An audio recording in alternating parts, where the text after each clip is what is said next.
सोचो एक पल के लिए, एक नदी के किनारे हजारों लोग खड़े हैं।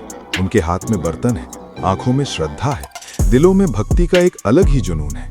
और फिर एक के बाद एक हजारों लीटर दूध सीधा नदी में बह जाता है। हजारों लीटर। वो दूध जो एक गरीब बच्चे की भूख को मिटा सकता था, वो दूध जिसके लिए एक किसान रात भर जाग के गाय का ख्याल करता है, वो दूध जो जिंदगी देता है, वो नदी में बह गया, सिर्फ एक रिचुअल के लिए। तो सवाल ये है, क्या ये भक्ति है या बर्बादी?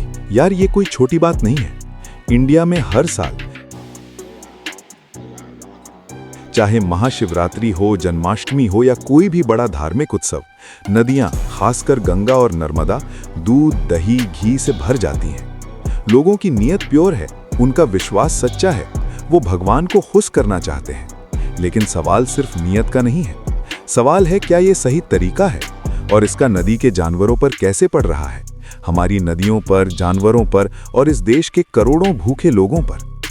आज हम इस एक सवाल को पूरी गहराई से देखेंगे, साइंस के साथ, इतिहास के साथ और दिल के साथ। आज के इस वीडियो में शुरू करते हैं वहीं से जहां से ये सब शुरू हुआ। लगभग 1500 BCE, वैदिक काल, जब ऋग्वेद लिखा जा रहा था, तब से ही दूध को एक पवित्र चीज माना जाता था। और क्यों न माना जाता? गाय को उस जमाने में कमधेनु कहा जाता था, एक ऐसी देवी जो हर इच्छा पूरी करती है। गाय का दूध वो था जो शिशु को पालती थी, जो यज्ञ में इस्तेमाल होता था, जो देवताओं को अर्पित किया जाता था। दूध सिर्फ पीने के लिए नहीं था, दूध एक संकेत था, प्योरिटी का, जीवन का, शक्ति का। और नदियां, वो तो खुद देवियां थी। गंगा भगवान शिव के जटाओं से निकलती है, नर्मदा शिव के तप से प्रकट हुई। ये सिर्फ पानी नहीं, ये माँ है। तो जब कोई अपनी देवी माँ को कुछ अर्पित करता था, तो दूध से बड़ा पवित्र क्या हो सकता था? लेकिन एक बहुत जरूरी बात, वैदिक काल में ये ऑफरिंग सिंबॉलिक थी। एक चुल्लू, एक छोटी सी मात्रा, पूजा में थोड़ा दूध डालना, शिवलिंग पर दूध चढ़ाना, ये एक भावना थी, एक कनेक्शन था मनुष्य और भगवान के बीच। किसी ने 11,000 लीटर दूध नदी में नहीं डाला था, कभी नहीं। तो फिर ये स्केल कब बढ़नी शुरू हुई? धीरे धीरे मंदिरों में अभिषेक की प्रथा शुरू हुई, जहां मूर्ति को दूध, दही, शहद, घी से नहलाया जाता है। ये एक सुंदर प्रथा है, डीपली स्पिरिचुअल। फिर आए बड़े फेस्टिवल्स, और बड़े फेस्टिवल्स के साथ आए बड़े क्राउड्स, और बड़े क्राउड्स के साथ आया एक नया रोग, जो बड़ा करेगा वो ज्यादा धार्मिक लगेगा। आज अगर एक मंदिर 10 लीटर दूध चढ़ाता है, तो दूसरा मंदिर 100 लीटर से कम नहीं करेगा, क्योंकि देखा देखी बहुत होता है। लोग चढ़ते हैं, फोटोज लिए जाते हैं। और जब सोशल मीडिया आया, तब तो ये गेम ही बदल गया। अब भक्ति सिर्फ अंदर की चीज नहीं रही, अब भक्ति दिखाई भी देनी चाहिए, वीडियो बननी चाहिए, व्यूज आने चाहिए।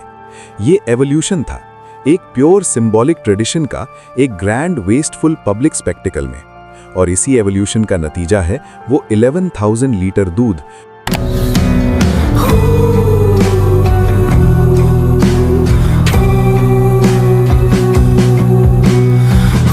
जो पंडितों ने सिर्फ भक्ति के नाम पर बर्बाद करवा दिया।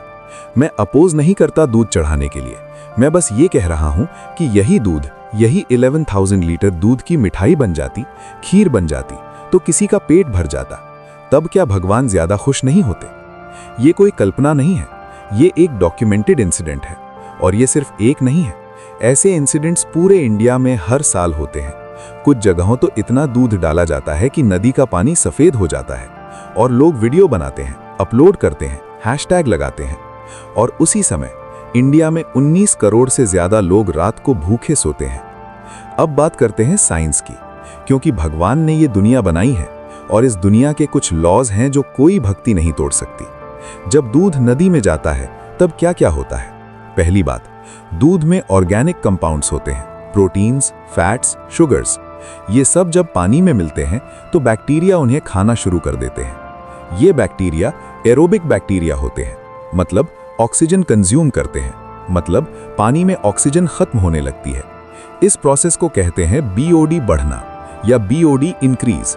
और जब बीओडी बढ़ता है, तो पानी में डिसॉल्व्ड ऑक्सीजन घट जाता है, और जब ऑक्सीजन घट जाती है, तो मछलियां मरने लगती हैं।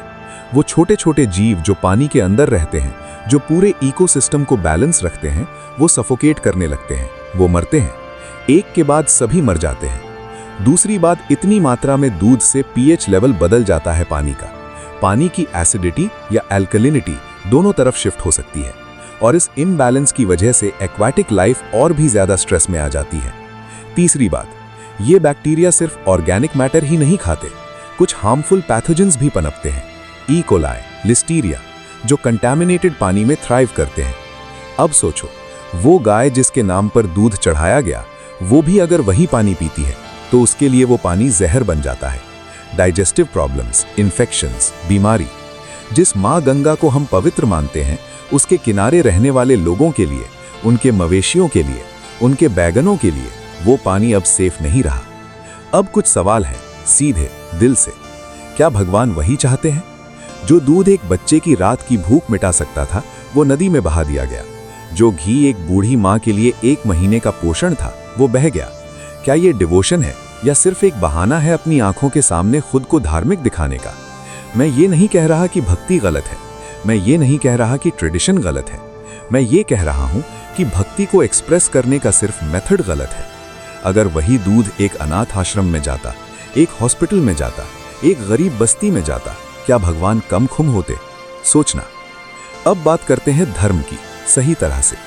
हमारा धर्म, चाहे हिंदुइज्म ही हो, कभी बर्बादी नहीं सिखाता। ऋग्वेद कहता है वसुधैव कुटुंबकम, ये पूरी धरती एक परिवार है। गीता कहते हैं निष्काम सेवा मतलब बिना किसी दिखावे के सेवा करना। क्या 11,000 लीटर दूध नदी में डालना निष्काम सेवा है या ये क्राउड साइकोलॉजी है? हमारे ऋषियों ने, हमारे मुनियों ने, उन्होंने कभी नहीं कहा कि क्वांटिटी से भगवान मिलता है, उन्होंने कहा भावना से मिलता है। एक फूल चढ़ा दो सच्चे मन से, वो काफी है। ये जो आज हो रहा है, ये धर्म नहीं है, ये धर्म का मिस इंटरप्रिटेशन है। और ये मिस इंटरप्रिटेशन अब एक सीरियस एनवायरमेंटल और सोशल प्रॉब्लम बन चुकी है। हम यहाँ किसी की भक्ति को चैलेंज नहीं कर रहे।